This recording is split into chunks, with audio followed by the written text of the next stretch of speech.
We got to talk about this idea he had. Um, Dustin says, around this time, I wanted to wrestle my father on television. Vince never commented one way or another. I didn't actually want to beat my dad, but I thought it would bring closure to our issues. I'm sure Vince thought I'd do something stupid if he gave me the opportunity. It didn't matter though, because my dad wasn't going to have any part of it. Even after we reconciled, I tried to appeal to my dad's business sense. He wouldn't even consider wrestling me. I always thought Goldust wrestling Dusty Rhodes would have been huge. What do you think of that creative? Don't like it. Wouldn't have done it. I'm glad we didn't do it. It's pushing the envelope too much. We're trying too hard, in my opinion. We're trying too hard, in my opinion, and I'm glad they didn't do it.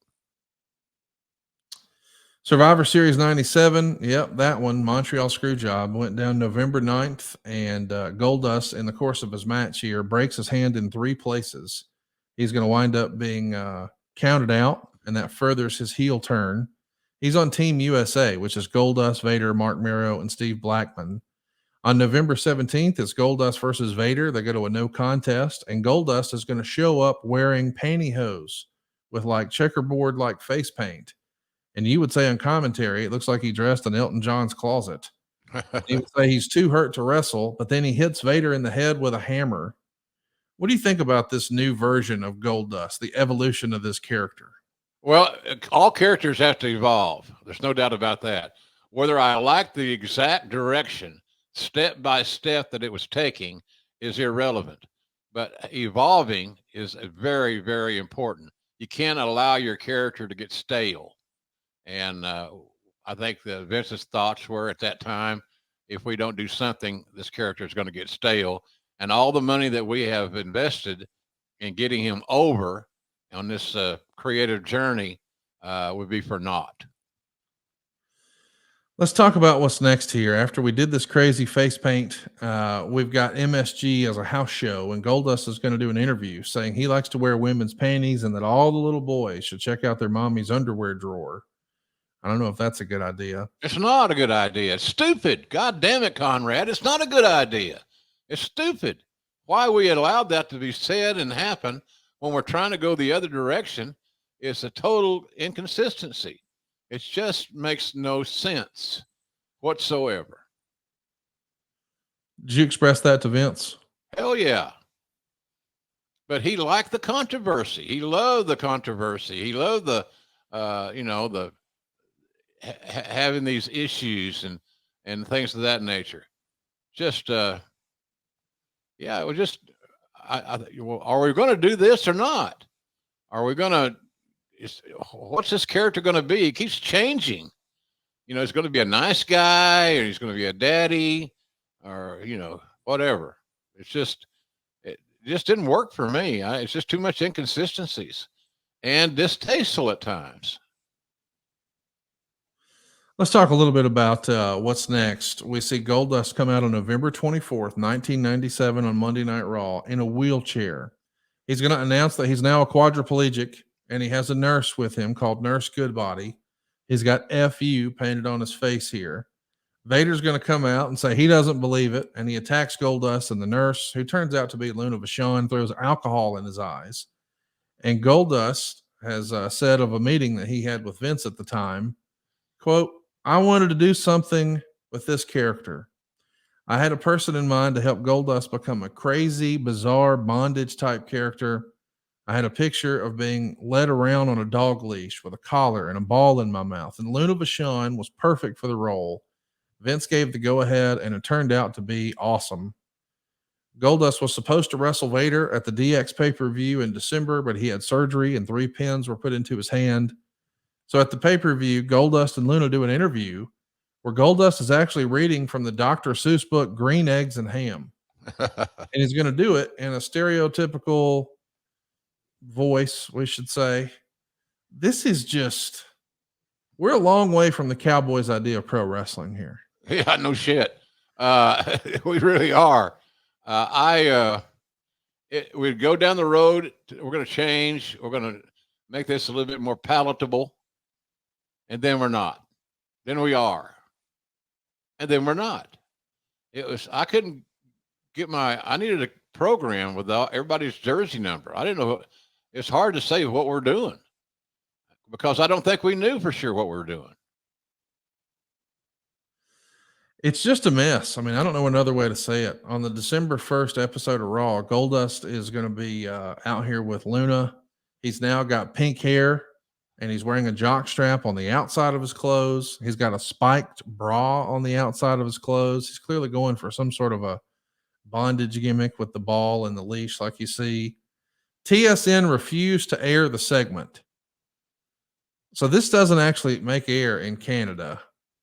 Were you a part of any of those USA won't let us do that or TSN won't let us do this type conversations? Of course, absolutely. And it was hard to make an argument that, well, they got a point. They did have a point. And to their own, for their air, they just weren't comfortable with it. And we can't expect everybody to be totally comfortable with everything that we do of that ilk. It was just, we're on a slippery slope and on a rough and rugged road. December 22nd on Raw, Goldust and Luna are going to come out and say, "'Twas the night before Christmas." That's what they read as that whole deal. Santa Claus comes out, of course, attacks Goldust, and it winds up being Vader. And around this time, we start to call Goldust the artist formerly known as Goldust. And this is, of course, borrowed from the singer Prince, who had changed his name as the artist formerly known as Prince. And at the beginning of the December 29th Raw, Goldust shows up dressed like a New Year's baby. He's got a diaper and a large bottle. He's doing this exaggerated voice. Steve Austin comes out and they drop an outhouse from the ceiling. Austin puts Goldust in it twice. He turns it over the second time. Meltzer says that the way to get out of doing a match between the two had been hyped on television all weekend. So Crapper 316, this porta potty. I mean, goodness gracious. Is this the definition of crash TV, perhaps? I think so. I don't know, or some kind of TV, something not too flattering. But you know, I guess it all tied together to some extent. But the farther down the road we went, the crazier it got, and hard to figure out. I guess in a way that's a good thing because people couldn't figure out the next move, but it was disjointed at very best, very, very disjointed. Well, it's the Vince Russo experiment. I mean, this crash TV, that's what he's really known for. And I'm sure he had fun painting outside of the lines with Dustin here. And we actually recently sat down with Vince Russo because we were talking a little bit about who killed WCW with Eric Bischoff, and Russo came up. And since he was a subject of one of those episodes, I thought, why not let some of our supporters over at adfreeshows.com pick his brain? And we did that last week. And I've got a clip here of some of our conversation with Vince Russo from adfreeshows.com. So Vince McMahon rolled the dice and took a gamble with me, and it worked out. Unfortunately, my peers, they were not very happy with that. And that in a nutshell, Conrad, to me, that's been the problem from day one. I was not born into this business. I was not bred in this business. I was a regular wrestling fan who got my foot in and worked my way up, and that just did not sit well with a lot of people. You know about the paying the dues and the car rides and this. You know about all that stuff, Conrad. So everybody looked at me like, who did this guy ever beat? I mean, right. That's what I was constantly up against. Good interview. Good interview indeed. You can catch the full conversation with Vince Russo and a whole lot more over at adfreeshows.com.